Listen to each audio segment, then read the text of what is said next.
Oke, Assalamualaikum warahmatullahi wabarakatuh. Kabar baik ya teman-teman untuk hari ini. Kemarin kita sudah bicara perusahaan yang non badan hukum dan untuk hari ini kita akan berbicara mulai yang berbadan hukum. Yang pertama PT ya, sama sih seperti waktu kita belajar hukum dagang dulu. Oke, sebelum kita bicara tentang PT, ya kita akan lihat dulu ini kembali sih ke mata kuliah hukum perdata ya yang sebelumnya. Kalau misalnya subjek hukum itu ada dua, yang pertama yang namanya Natterlek person, yang kedua adalah reh person. Natterlek person manusia ya, saya dan Anda. Kemudian kalau reh person ya inilah yang menjadi salah satu bagian dari badan usaha kita yang berupa badan hukum. Kemudian syarat menjadi subjek hukum secara umum, satu, dia cakap ya, head ya. Kalau cakap untuk naturalak person, teman-teman masih ingat ya, cakap itu umurnya udah 21 atau sudah menikah, dan yang pasti tidak di bawah pengampuan ya. Kemudian yang berikutnya dia punya kewenangan hukum atau head ya. Di sini dia punya kebebasan untuk bertindak secara hukum yang nanti endingnya menimbulkan hak dan kewajiban.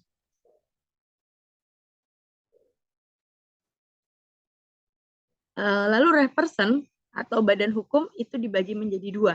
Ya, yang pertama di sini adalah yang masuk dalam kategori badan hukum yang publik ya. Nah, di sini Anda bisa lihat badan hukum publik itu yang seperti apa. Ya, badan hukum yang karena tugas dan kewenangannya oleh peraturan perundang-undangan publik dan didirikan oleh negara. Jadi gampangnya ini kayak kementerian gitu ya yang didirikan oleh negara, atau di sini pembentukan badan hukum ini berhubungan dengan kepentingan publik, hubungannya dengan kebutuhan masyarakatnya. Dan di sini merupakan badan negara mempunyai kekuasaan atau kewenangan yang telah diatur dalam undang-undang. Tadi ya kayak kementerian itu merupakan badan hukum negara, termasuk lembaga-lembaga negara yang lain ya. Kalau teman-teman ingat dalam HTN itu kan ada lembaga eksekutif, legislatif, yudikatif. Nah, semua lembaga itu adalah merupakan badan hukum milik negara. Kalau yang untuk badan usaha bisa nggak? Bisa, tapi biasanya adalah BUMN, bentuknya adalah perum. Sementara kalau yang private itu seperti apa? Nah, yang private, badan usaha yang private di sini didirikan berdasarkan peraturan perundang-undangan perdata saja. Tujuannya bisa untuk melakukan urusan-urusan dalam lapangan perdata, khususnya harta kekayaan. Jadi bisa berupa badan usaha yang hari ini kita bahas PT, atau bisa juga badan hukum yang lain yang bukan tujuan mencari keuntungan, yayasan itu masuk, kemudian partai politik juga masuk, kemudian organisasi kemasyarakatan, ormas, LBH. Nah, itu semua bisa menjadi yang namanya badan hukum atau menjadi legal entity. Gitu ya, untuk badan hukum teman-teman bisa pahami ya. Jadi badan hukum di sini nggak mulu yang berhubungan dengan yang dapat keuntungan atau mencari keuntungan, tapi bisa organisasi atau perkumpulan apapun.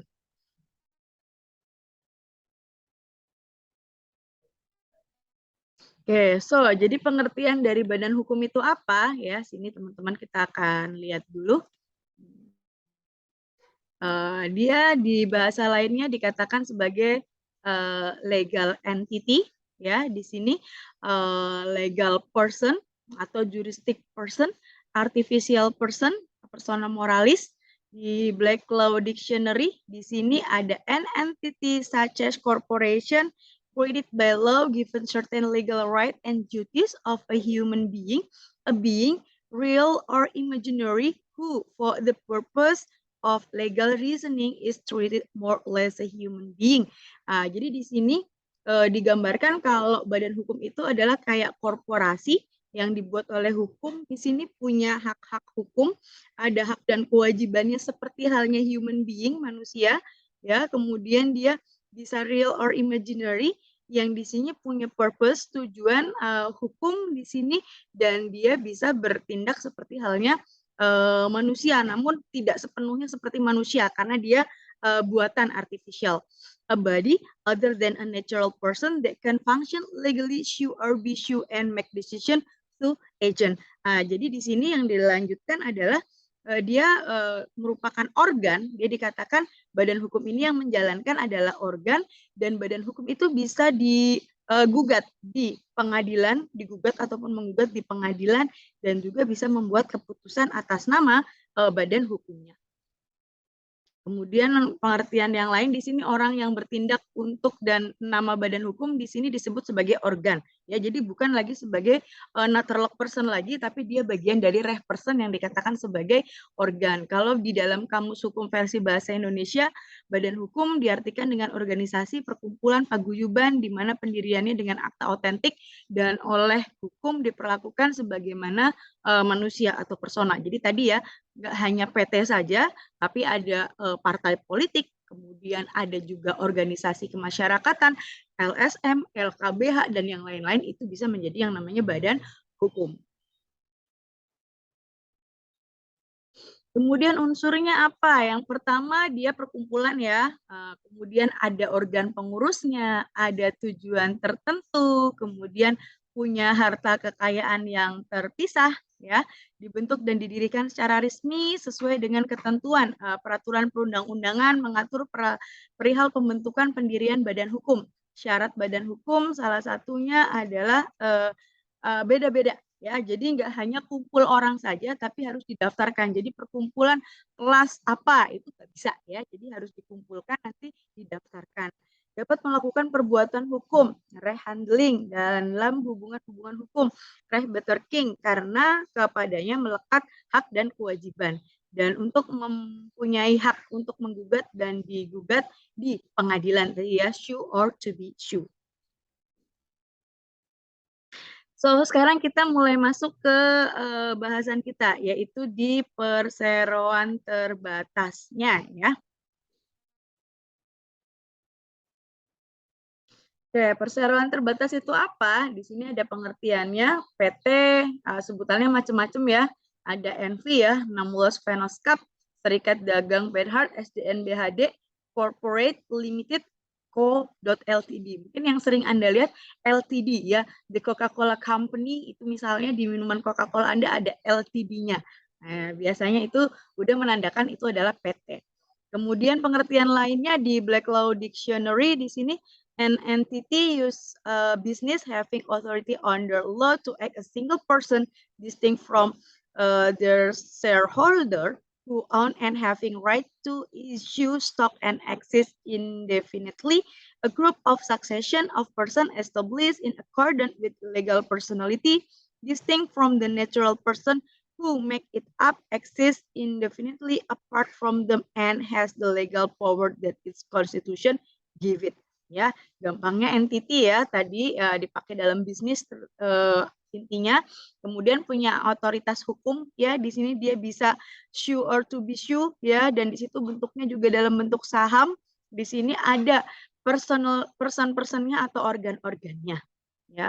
Kemudian kalau bicara ke karakteristiknya, di sini kita akan lihat kepemilikan korporasi dibuktikan dengan kepemilikan saham ya. Sahamnya bisa dialihkan, dipindah tangankan. Kemudian eksistensinya umurnya nggak ditentukan berdasarkan umur pemegang sahamnya. Dia bisa long life ya PT-nya. Jadi pendirinya udah metong ya, nah perusahaannya bisa lanjut. Jadi Anda bisa lihat kayak perusahaan yang sudah berdiri sejak tahun 1800-an sampai sekarang masih bisa eksis, bisa ratusan tahun ya. Kemudian pertanggungjawabannya ya terbatas, ya hanya pada perannya masing-masing aja ya di sini, baik dalam aspek perdata maupun pidana ya. Pemegang saham ya hanya sebesar saham yang dia keluarkan saja. Ya, kemudian pengertian dari perseroan terbatas dalam Undang-Undang PT di sini teman-teman bisa lihat PT di sini badan hukum persekutuan modal ya, didirikan berdasarkan perjanjian, kegiatan usaha dengan modal dasar dan seluruhnya terbagi dalam saham dan memenuhi persyaratan yang ditetapkan dalam undang-undang serta peraturan pelaksananya. Nah, maka di sini dikatakan dia badan hukum ya. Nah, pasti di sini perseroan melakukan sendiri hubungan hukumnya dengan pihak ketiga, ya diwakili pengurus atau yang dikenal dengan kata direksi. Kemudian didirikan berdasarkan perjanjian, ada akta pendiriannya, ada anggaran dasarnya. Ya, di sini jelasnya apa. Kemudian kegiatan usaha pasti ya, tujuannya tetap mencari keuntungan. Modalnya harus terbagi dalam saham ya, dan saham di sini menunjukkan hak dan kewajiban hubungan hukum antara pemiliknya dengan perusahaannya seperti apa atau dengan PT-nya seperti apa. Kemudian di Undang-Undang Ciptaker di sini 11 2020 ya. PT di sini disebut sebagai badan hukum ya, persekutuan modal masih sama. Di sini cuman yang jadi beda di sini didirikan berdasarkan perjanjian melakukan usaha dengan modal dasar yang seluruhnya dibagi dalam saham atau badan perseroan, badan hukum perseorangan. Ini yang membedakan, yang memenuhi kriteria sebagai usaha mikro dan kecil sebagaimana diatur dalam perundang-undangan mengenai usaha mikro dan kecil. Ya, jadi bedanya kalau di Undang-Undang Ciptaker dengan Undang-Undang PT yang tahun 2007, di sini bedanya kalau di sebelumnya PT itu usaha dilakukan oleh 2 orang, maka untuk perseorangan, untuk khusus usaha mikro dan kecil itu bisa didirikan oleh 1 orang saja yang disebut sebagai badan hukum perseorangan. Kriterianya apa? Ya, di sini sih ada di Undang-Undang Nomor 20 Tahun 2008 UMKM. Usaha mikro itu kayak apa? Yang di sini kekayaan paling bersih, kekayaan bersihnya ya minim maksimal 50 juta ya. Hasil penjualannya itu nggak lebih dari 300 juta aja. Begitu juga kalau yang berikutnya usaha kecil itu kayak apa? Nah, usaha kecil di sini kekayaan bersihnya lebih dari 50 juta tapi nggak sampai setengah M ya, nggak sampai 500 juta ya. Kemudian hasil penjualannya juga tidak sampai 2,5 miliar, tapi di atas dari 300 juta.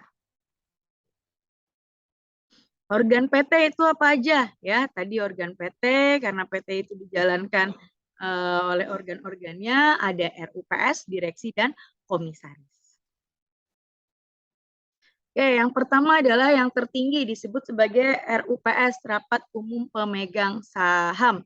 Ya, RUPS di sini seperti apa RUPS itu?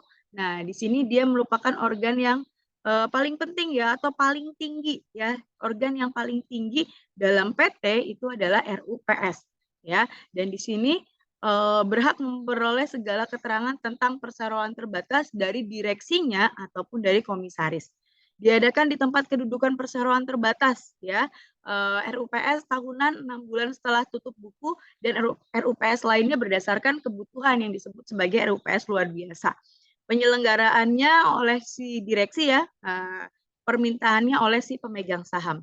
Undangannya dan seterusnya minimal 14 hari dan seterusnya. Kalau dia berbentuk TBK ya terbuka di sini ya harus lewat surat kabar ya. Nah, dan di sini surat kabar nasional karena kan kepemilikannya kalau sudah TBK itu kan siapapun termasuk Anda juga bisa jadi pemegang saham untuk PT-PT yang bentuknya sudah TBK. Kemudian kewenangan RUPS apa? Dia ada mengubah anggaran dasar, ya, kemudian menambah dan mengurangi modal perseroan terbatas, ya, memberikan persetujuan laporan tahunan dan pengesahan laporan yang lainnya yang berkaitan dengan itu. Kemudian mengangkat anggota direksi dan menetapkan pembagian tugas wewenang, memberikan persetujuan untuk mengalihkan atau menjadikan jaminan utang, ya, memberikan keputusan mengajukan permohonan pernyataan pilot ya kepada pengadilan niaga, rancangan penggabungan peleburan ya nanti untuk restrukturisasi, kemudian memberikan keputusan untuk perseroan terbatasnya ya. Nah, kurang lebih seperti itu. Kemudian RUPS dapat dilaksanakan dihadiri pemegang saham mewakili lebih dari setengah bagian dari jumlah seluruh saham dan hak suara. Kalau nggak memenuhi quorum, itu bisa dilakukan pemanggilan lagi 7 hari sebelum RUPS kedua. Ya, jadi sekitar 10-21 hari setelah hari pertama.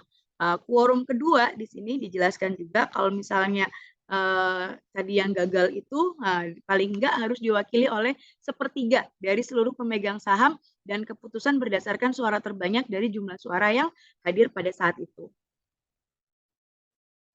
Kalau untuk perubahan anggaran dasar RUPS-nya ya sah jika dihadiri pemegang saham paling enggak minimal 2/3 bagian dari seluruh sahamnya dan disetujui minimal 2/3 dari jumlah suara tersebut. Kalau nggak tercapai quorumnya ya sah kalau dihadiri 2/3 pemegang saham yang mewakili suara sah dan disetujui oleh mayoritas dari jumlah suara tersebut.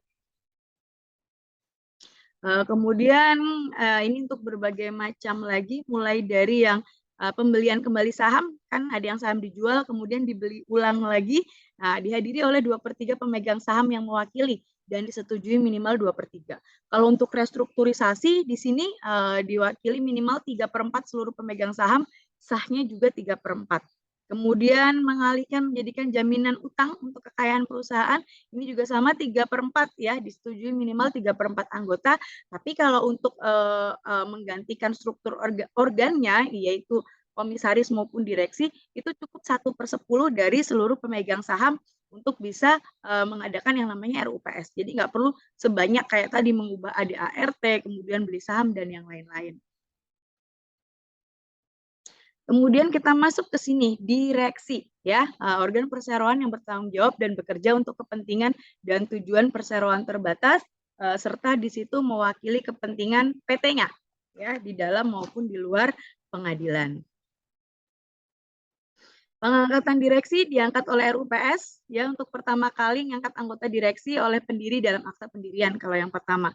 Kemudian syarat direksi yang pertama ya pasti cakap hukum ya, itu nggak bisa ditawar ya, syaratnya sudah paham dan dalam rentang waktu 5 tahun itu sebelum pengangkatannya dia belum pernah dinyatakan pilot, belum pernah dinyatakan menyebabkan suatu perseroan dinyatakan pilot dan tidak melakukan tindak pidana yang merugikan keuangan negara ataupun sektor keuangan yang lain.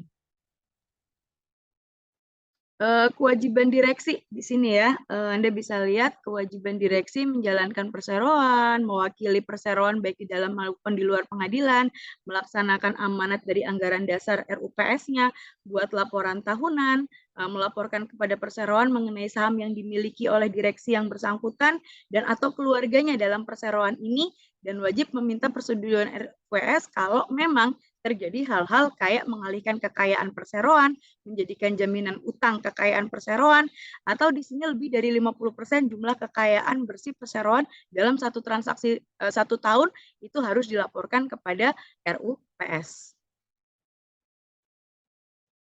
Hak dan kewajiban ya tadi mewakili perseroan di dalam dan di luar pengadilan ya yang tadi sudah disebutkan, memberikan kuasa tertulis ya, mengajukan permohonan kepada pengadilan niaga kalau emang dinyatakan pilot pastinya dengan persetujuan RUPS sebelumnya, kemudian membela diri kalau dia diberhentikan dalam RUPS, dan yang pasti ini yang paling disukai kenapa orang berebut dalam porsi menjadi direksi karena akan mendapatkan gaji dan tunjangan.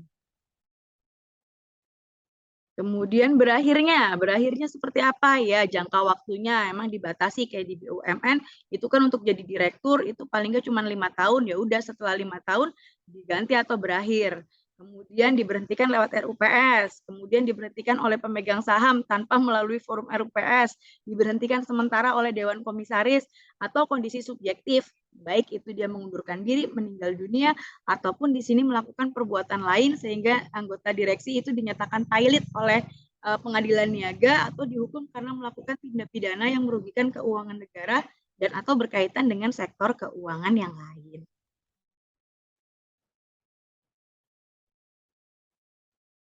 Jadi board of director ada CEO ya. CEO itu apa yang sering Anda tonton di drama Korea? Chief Executive Officer ya, pengurusan PT sehari-hari atau di root-nya. Kemudian chairman di sini direktur yang non eksekutifnya. Kemudian kita masuk ke bagian komisaris.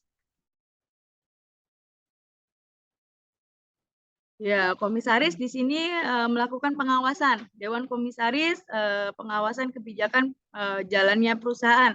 Dia juga komisaris juga berhak memberikan nasihat kepada direksi, malah kewajibannya sih. Dewan Komisaris di sini bisa merupakan majelis dan setiap anggota dewan tidak bertindak anggota komisaris tidak bertindak sendiri-sendiri dan minimal dia punya 2 orang anggota komisaris ya. Kalau dia perusahaannya pakai prinsip syariah berarti harus ditambah yang namanya DPS, Dewan Pengawas Syariah.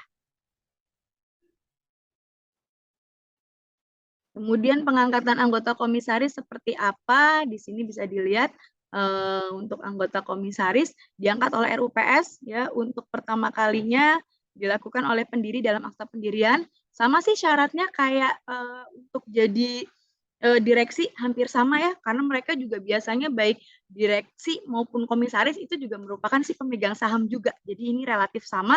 Jadi dari sama-sama pemegang saham mereka biar bisa mendapatkan jabatan seperti ini untuk mendapatkan ya salah satunya power untuk bisa menjalankan perseroannya. Kemudian tugas dan kewajiban melakukan pengawasan dan memberikan nasihat, ya, melakukan tugas yang didelegasikan oleh RUPS. Tugasnya berupa apa aja di sini? Pengurusan perseroan, amanat anggaran dasar, melakukan pelimpahan wewenang untuk menentukan besarnya gaji dan tunjangan lain bagi anggota direksi. Nah, itu makanya saya katakan penting sekali si komisaris ini. Ya, membuat risalah rapat dewan komisaris, laporkan kepada perseroan kepemilikan sahamnya. Jadi dia harus ngasih tahu, saya sebagai komisaris, saya pegang saham sekian-sekian di saat RUPS.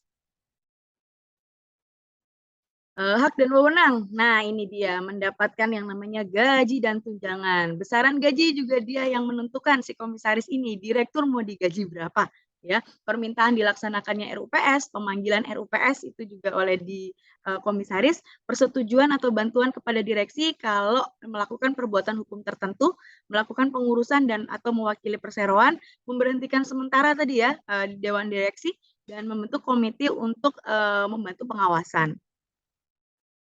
Jenisnya macam-macam, ada komisaris independen berasal dari luar perusahaan. Nah, ini yang tidak punya saham ataupun punya saham minoritas. Biasanya dia nggak punya sih di sini. Karena dia porsinya independen, ya pemegang saham sebagai pengendali, bebas dari hubungan bisnis atau hubungan lainnya. Nah, karena profesional di sini, dia tujuannya biar terjadi yang namanya good corporate governance. Komisaris independen di sini diusulkan dan dipilih oleh pemegang saham minoritas. Biasanya seperti itu. Sedangkan kalau BUMN biasanya yang menentukan dari kementerian. Kalau utusan ya diutus, ditunjuk berdasarkan rapat dewan komisaris. Dan berakhirnya tugas komisaris itu melalui apa ya, jangka waktunya, anggaran dasarnya menentukan selesainya kapan, itu biasanya ada yang ditentukan. Diberhentikan lewat RUPS ya, karena forum tertingginya di RUPS, atau kondisi subjektif yang di sini sama lah ya, kayak direksi. Oke ya, begitu saja teman-teman semua untuk hari ini ya, untuk materi mengenai perseroan terbatas bagian pertama ya. Nanti kita akan ada bagian kedua dan ketiga ya. Silakan teman-teman pelajari dulu untuk bagian ini, yang ini lebih luas atau lebih dalam daripada sekedar di hukum dagang pada semester 2 semester yang lalu. Selamat belajar, terima kasih dari saya. Wallahul muwafiq ila aqwamit thoriq. Wassalamualaikum warahmatullahi wabarakatuh.